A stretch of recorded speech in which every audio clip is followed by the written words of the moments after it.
Assalamualaikum warahmatullahi wabarakatuh. Kami dari kelompok 8 yang beranggotakan Lutfi Nurnazikah, Cindi Talia Kristi, Yazid Johan Zaidan, dan Lelis Nabila Falabibah. Kami akan membahas tentang uang dalam perspektif ekonomi Islam. Yang pertama, definisi uang.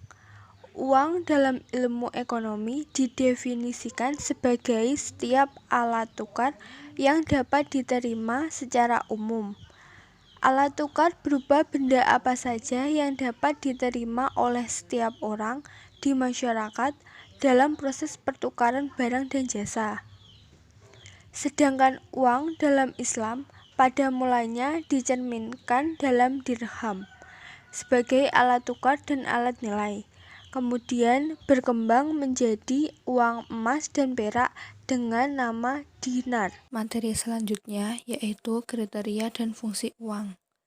Kriteria atau syarat-syarat uang antara lain, nilainya tidak mengalami perubahan dari waktu ke waktu, tahan lama, bendanya mempunyai mutu yang sama, mudah dibawa-bawa, mudah disimpan tanpa mengurangi nilainya, jumlahnya terbatas atau tidak berlebih-lebihan, dan dicetak dan disahkan penggunaannya oleh pemegang otoritas moneter atau pemerintah.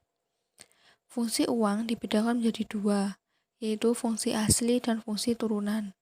Fungsi asli uang yaitu untuk melancarkan tukar-menukar atau alat tukar, untuk menjadi satuan hitung atau pengukur nilai, untuk ukuran bayaran yang ditunda, dan sebagai alat penyimpan nilai.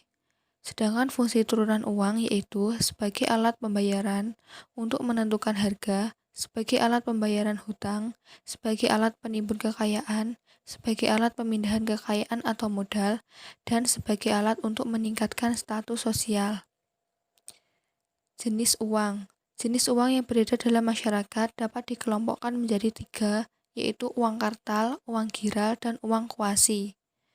Uang kartal yaitu alat bayar yang sah dan wajib diterima oleh masyarakat dalam melaksanakan transaksi jual-beli sehari-hari, contohnya uang logam dan uang kertas. Uang giral. Uang giral tercipta akibat semakin mendesaknya kebutuhan masyarakat akan adanya sebuah alat tukar yang lebih mudah, praktis, dan aman. Di Indonesia, bank yang berhak menciptakan uang giral adalah Bank Umum selain Bank Indonesia. Bentuk uang giral dapat berupa cek, giro, atau telegraphic transfer. Uang kuasi. Uang kuasi adalah surat-surat berharga yang dapat dijadikan sebagai alat pembayaran. Biasanya, uang kuasi ini terdiri atas deposito berjangka dan tabungan serta rekening valuta asing milik swasta domestik. Sejarah dinar dirham. Lahirnya Islam sebagai sebuah peradaban dunia yang dibawa dan disebarkan oleh Nabi Muhammad telah memberikan perubahan yang cukup signifikan terhadap penggunaan emas sebagai mata uang yang digunakan dalam aktivitas ekonomi dan perlindungan. Pada masa Rasulullah, diterapkan berat standar dinar diukur dengan 22 karat emas atau setara dengan 4,25 gram, diameter 23 mm. Sementara Khalifah Umar bin Khattab menentukan standar koin dengan berat 10 dirham setara dengan 7 dinar atau 1 miskol. Pada tahun 75 Hijriah, Khalifah Abdul Malik memerintahkan Al-Hajjaj untuk mencetak dirham untuk pertama kalinya, dan secara resmi beliau menggunakan standar yang ditentukan oleh Khalifah Umar bin Khattab. Dalam sejarah perekonomian Islam, mata uang sudah mulai dikenal di awal kekhalifahan. Hal itu bisa kita lihat ketika masa Khalifah Umar dan Utsman. Mata uang telah dicetak dengan mengikuti gaya dirham Persia, dengan perubahan pada tulisan yang tercantum di mata uang tersebut. Meskipun pada masa awal pemerintahan Khalifah Umar pernah timbul ide untuk mencetak mata uang dari kulit, namun akhirnya dibatalkan karena tidak disetujui oleh para sahabat yang lain. Implementasi penggunaan dinar dalam perdagangan internasional.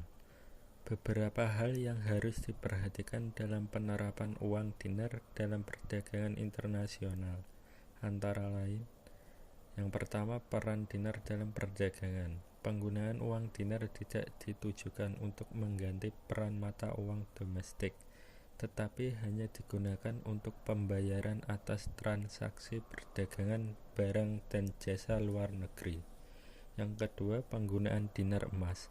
Uang dinar tersebut akan digunakan dalam transaksi perdagangan multilateral dan bilateral. Multilateral melibatkan beberapa negara, sedangkan transaksi bilateral hanya 2 negara. Keuntungan dari penggunaan dinar dalam perdagangan internasional: yang pertama, mengurangi dan menghapus risiko nilai tukar. Yang kedua, mengurangi terjadinya spekulasi manipulasi terhadap mata uang nasional. Yang ketiga, mengurangi biaya transaksi perdagangan dan meningkatkan perdagangan. Yang keempat, meningkatkan perdagangan sehingga meningkatkan kerjasama antar negara peserta. Konsep uang dalam ekonomi Islam. Dalam ekonomi Islam, konsep uang sangat jelas dan tegas bahwa uang bukan kapital. Konsep ekonomi Islam menyebutkan uang adalah suatu yang bersifat flow konsep dan kapital adalah suatu yang bersifat stok konsep. Dalam Islam, uang yang hanya berfungsi sebagai alat tukar. Jadi, uang adalah sesuatu yang terus mengalir dalam perekonomian atau lebih dikenal dengan istilah flow konsep. Selain itu, fungsi uang juga sebagai medium of change for transaction. Ini jelas bahwa uang hanya berfungsi sebagai medium of exchange, yang artinya uang menjadi media untuk merubah barang dari bentuk yang satu ke bentuk yang lain. Sehingga uang tidak bisa dijadikan sebuah komoditi. Fungsi uang dalam Islam juga sebagai unit of account, yang bisa diambil contoh misalnya untuk mengetahui apakah 3 buah topi sama dengan 1 durian. Materi terakhir yaitu time value of money dan economic value of time. Konsep time value of money atau yang disebut oleh para ekonom sebagai positive preference menyebutkan bahwa nilai komoditi pada saat ini lebih tinggi dibandingkan nilainya di masa depan. Konsep capital and interest dan positive theory of capital yang dikembangkan oleh para ekonom menyebutkan bahwa positive preference merupakan pola ekonomi yang nominal, sistematis, dan rasional. Islam mengenal prinsip bahwa uang dan kekayaan harus digunakan untuk kebiasaan baik, bukan untuk dieksploitasi.